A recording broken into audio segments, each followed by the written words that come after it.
More music. Less talk. Hello, Emmachev. It's a new day, filled with endless possibilities. Let's listen to a word of encouragement straight from the heart of God. Today, we turn to the book of Jeremiah 29:11. For I know the plans I have for you, declares the Lord. Plans to prosper you and not to harm you. Plans to give you hope and a future. This verse is a powerful reminder that God has a beautiful plan for our lives. He desires to bless us and give us a hope-filled future. Let's trust in His perfect timing and embrace the journey. Let's step into this day with faith and hope. May God's blessings be upon you. This is Emmachev Radio, inspiring hope, one word at a time. Tune in again tomorrow for another dose of divine influence. All the latest news and breaking headlines. Live from your local radio station. This is On the Hour News.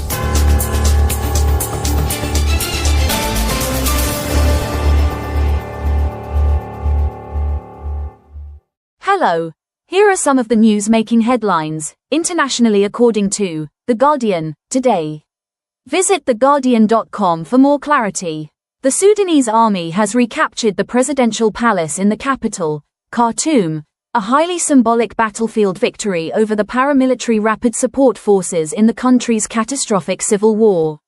Videos posted on social media show soldiers carrying assault rifles and rocket-propelled grenade launchers inside the partially ruined building. An officer wearing a captain's epaulettes announced the takeover of the palace in a video and confirmed that troops were inside the compound. This compound was the last bastion in Khartoum held by the rival rapid support forces.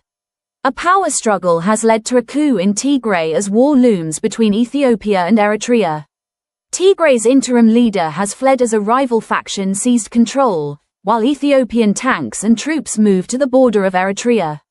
Aragawi was building a tour guiding business when war struck Ethiopia's Tigray region in 2020.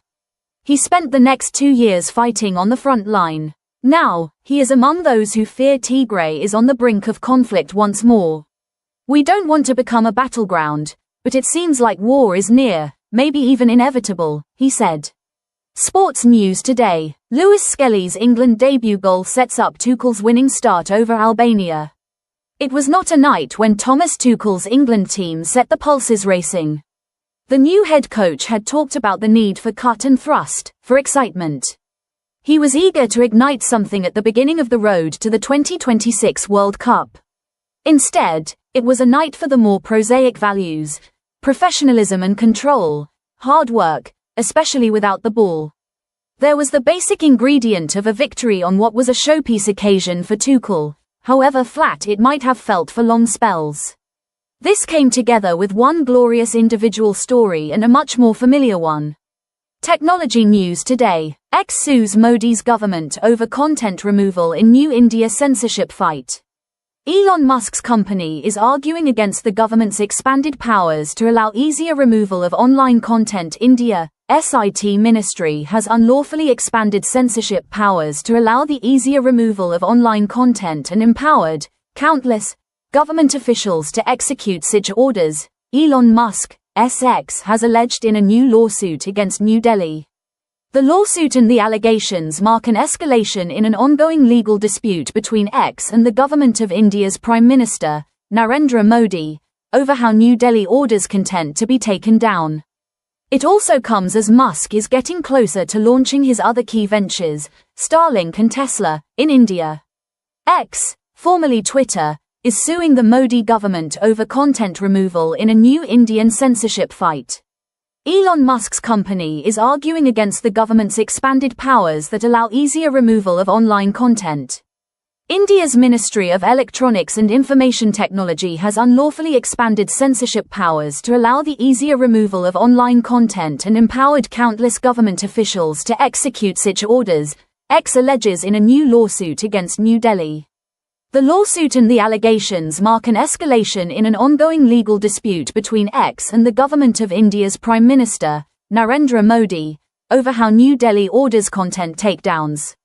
This also comes as Musk is getting closer to launching his other key ventures, Starlink and Tesla, in India. The Emperor's New Clothes by Hans Christian Andersen. Many years ago, there was an emperor who was so very fond of new clothes that he spent all his money on them. He did not trouble about his soldiers. He did not care to go to the theater. He only went out when he had the chance to show off his new clothes. He had a different suit for each hour of the day. Most kings could be found sitting in council. It was said of the emperor, "He is sitting in his wardrobe." One day, two fellows calling themselves weavers came to town. They said that they knew how to weave cloth of the most beautiful colors and patterns. The clothes made from this wonderful cloth would be invisible to everyone who was unfit for the job he held, or who was very simple in character. "These must indeed be splendid clothes," thought the emperor. "If I had such a suit, I might at once find out what men in my kingdom are unfit for their job. I would be able to tell the wise men from the foolish. This stuff must be woven for me immediately." He gave large sums of money to both the weavers in order that they might begin their work at once. So the two pretend weavers set up two looms. They worked very busily, though in reality they did nothing at all. They asked for the finest silk and the purest gold thread. They put both into their own knapsacks. Then they pretended to work at the empty looms until late at night. "I should like to know how the weavers are getting on with my cloth," said the emperor to himself one day. When he remembered that a simpleton or one unfit for his job would be unable to see the cloth, he began to worry. To be sure, he thought he was safe. However, he would prefer sending somebody else to bring him news about the weavers and their work. All the people in the kingdom had heard of the wonderful cloth. All were eager to learn how wise or how foolish their neighbors might be. "I will send my faithful old wise man to the weavers," said the emperor at last. "He will be best able to see how the cloth looks. He is a man of sense. No one can be better for his job than he is." So the faithful old wise man went into the hall where the thieves were working with all their might at their empty looms. "What can be the meaning of this?" thought the old man, opening his eyes very wide. "I cannot find the least bit of thread on the looms." However, he did not say his thoughts aloud. The thieves asked him very kindly to be so good as to come nearer their looms. Then they asked him whether the cloth pleased him. They asked whether the colors were not very beautiful. All the time they were pointing to the empty frames. The poor old wise man looked and looked. He could not see anything on the looms for a very good reason. There was nothing there. "What?" thought he again. "Is it possible that I am a fool? I have never thought so myself. No one must know it now if I am so. Can it be that I am unfit for my job? No, the emperor must not know that either. I will never tell that I could not see the stuff." "Well, sir," said one of the weavers, still pretending to work, "you do not say whether the cloth pleases you." "Oh, it is excellent," replied the old wise man, looking at the loom through his spectacles. "This pattern and the colors, yes, I will tell the emperor without delay how very beautiful I think them." "We shall be much obliged to you," said the thieves. Then they named the many colors and described the pattern of the pretended stuff. The old wise man listened with care to their words so he might repeat them to the emperor. The thieves asked for more silk and gold, saying that it was necessary to complete what they had begun. Once again, they put all that was given them into their knapsacks. They went on working with as much effort as before at their empty looms. The emperor soon sent another man from his court to see how the weavers were getting on. Now he wanted to know if the cloth would soon be ready. It was just the same with this gentleman as with the wise man. First, he looked closely at the looms on all sides. He could see nothing at all but the empty frames. "Does not the stuff appear as beautiful to you as it did to my lord the wise man?" asked the thieves of the emperor's second adviser. "I certainly am not stupid," thought the man. "It must be that I am not fit for my good job. That is very odd. However, no one shall know anything about it." And so he praised the stuff he could not see. He declared that he was happy with both colors and patterns.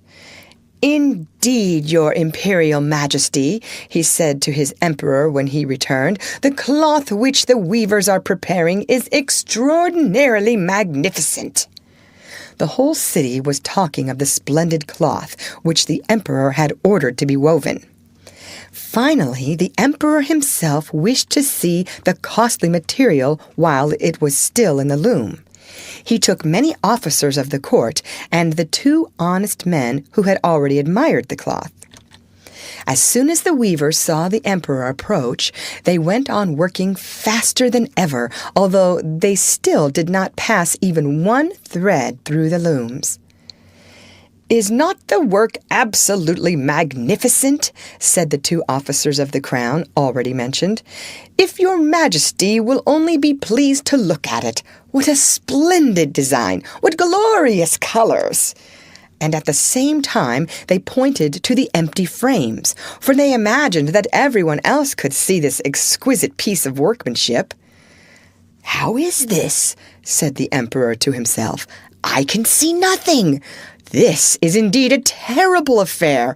Am I a simpleton, or am I unfit to be an emperor? That would be the worst thing that could happen. Oh, the cloth is charming," said he aloud. "I approve of it completely."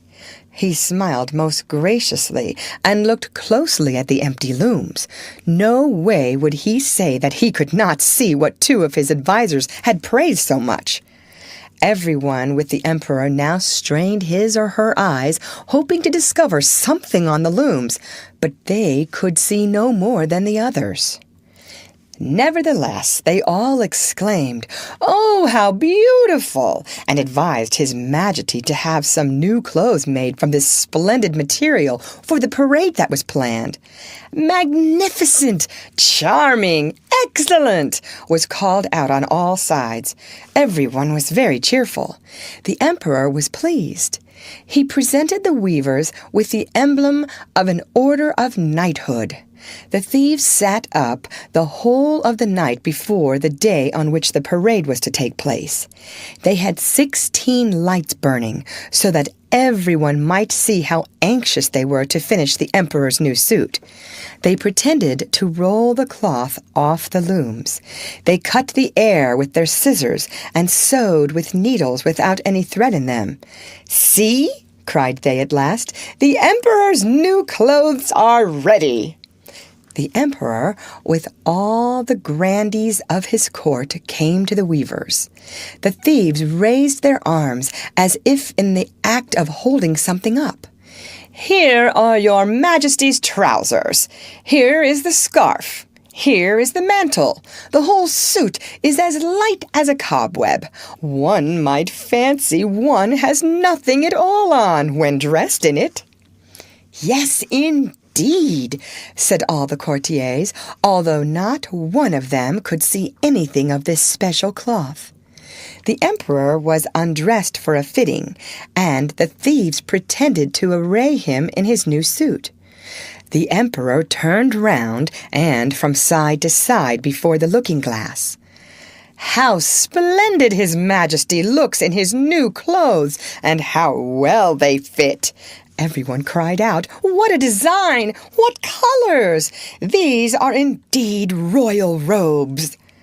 "I am quite ready," said the emperor. He appeared to be examining his handsome suit. The lords of the bedchamber, who were to carry His Majesty's train, felt about on the ground as if they were lifting up the ends of the mantle. Then they pretended to be carrying something, for they would by no means want to appear foolish or not fit for their jobs. The emperor walked under his high canopy in the midst of the procession, through the streets of his capital. All the people standing by and those at the windows cried out, "Oh, how beautiful are our emperor's new clothes! What a magnificent train there is to the mantle! And how gracefully the scarf hangs!" No one would admit these much admired clothes could not be seen, because in doing so he would have been saying he was either a simpleton or unfit for his job. "But the emperor has nothing at all on," said a little child. "Listen to the voice of the child," exclaimed his father. What the child had said was whispered from one to another. "But he has nothing at all on," at last cried out all the people. The emperor was upset, for he knew that the people were right. However, he thought the procession must go on now. The lords of the bedchamber took greater pains than ever to appear holding up a train, although in reality there was no train to hold, and the emperor walked on in his underwear. The end. Read by Lorraine Montgomery for Lit to Go on the web at fcit.usf.edu.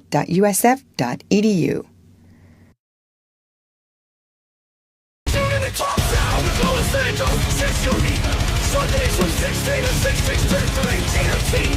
Only on Heaven's Down Radio. Toil with Sanders is security every Sunday for Drops Out, where you get great interviews with your favorite artists. I'm a major data, overall presentated in experience. Don't miss out. Set your reminders and make top sound your Sunday afternoon delight.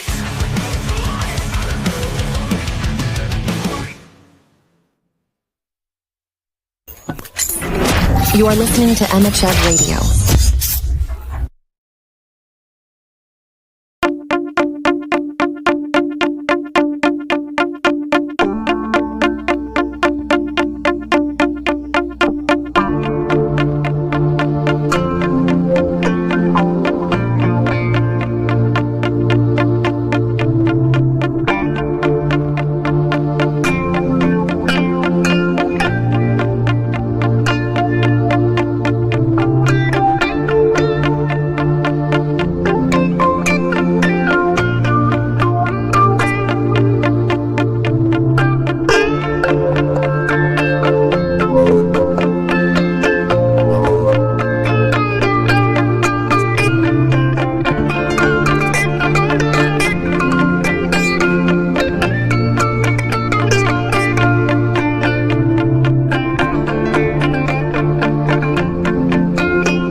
get no shot from no boy, cause me don't have a plan for them.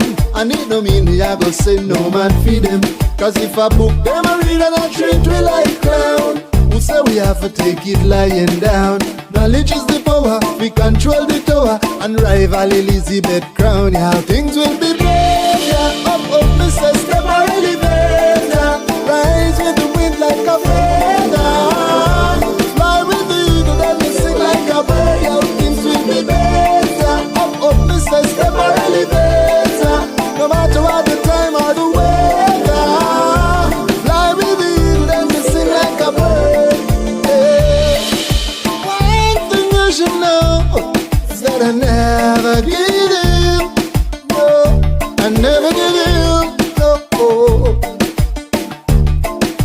and I will always grow as long as I'm living. Yes, I'm living. Oh yeah. Now if a poverty in the way, we slap him with a book. You see gloom and dismay. We slap him with a book. All evil same way. We slap him with a book. Determination on display. Things will be better. Up, me say step our elevator. Rise with the wind like a feather. Fly with the eagle then we sing like a bird. You set me like better. Up, me say step our elevator. No matter what the time or the weather. Fly with the eagle then we sing, yeah. Long day in the sun. Said it's been a long, long, long day in the sun. Man, I go spot no gun for make them come hunt me down when the troops them reply. Disrespect, all I call man boy. I rather sing one song for them than make my family come sing no song then. Because enough them sing and I pass along down. That's when you got to take it lying down. But knowledge is the power, we control the tower. So don't make them catch us spellbound, cause things will be better. Up, me say step our elevator. Rise with the wind like a feather. Fly with the eagle then we sing like a bird. Things have to get better. Up, me say step our elevator. No matter what the time or the weather. Fly with the eagle then we sing like a bird. Yes. One thing you should know is that I never give in. No. I never give in. No. And if I poverty in the way, we slap him with a book. You see gloom and dismay. We slap him with a book. All evil same way. We slap him with a book. Determination on display.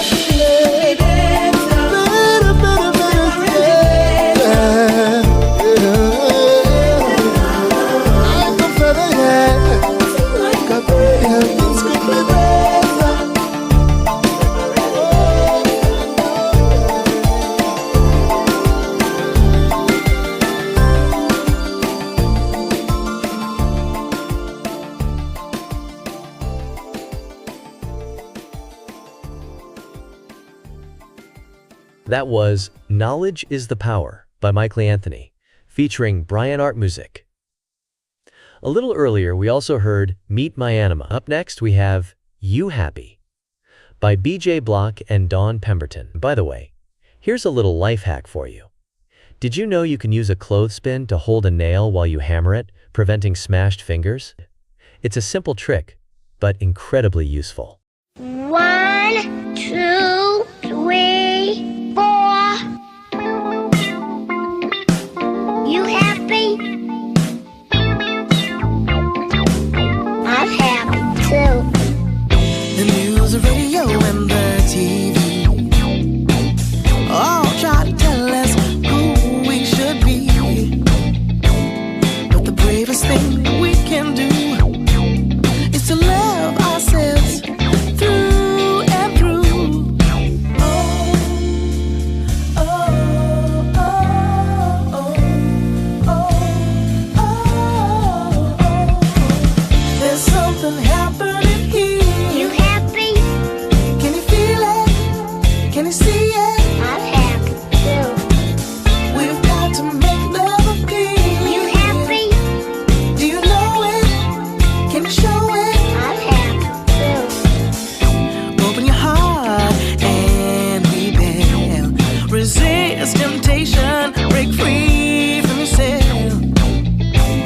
the sweetness while it lasts. Oh, how quickly those moments pass. Oh, oh, oh, oh, oh, oh, oh. There's something happening here. You happy? Can you feel it? Can you see it? I'm happy too. We've got to make love appear. You happy? Do you know it? Can you show it? I'm happy too. There's something happening here. You happy? Can you feel it? Can you see it? I'm happy too. We've got to make love appear. You happy? Do you know it? Can you show it? I'm happy too. You happy?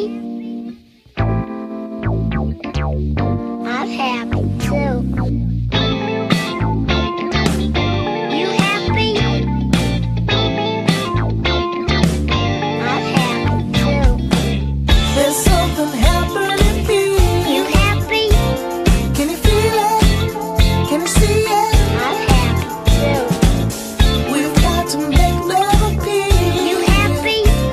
Do you know it? Can you show it? I'm happy too. There's something. Are you happy? You happy? Are you happy? Yeah. Can you feel it? Are you happy? Can you see it? I'm happy too. So much joy in the world for every boy You and happy? girl. Do you know it? Do you know it? Can you show it? I'm happy. Yeah, yeah, yeah. Are you happy?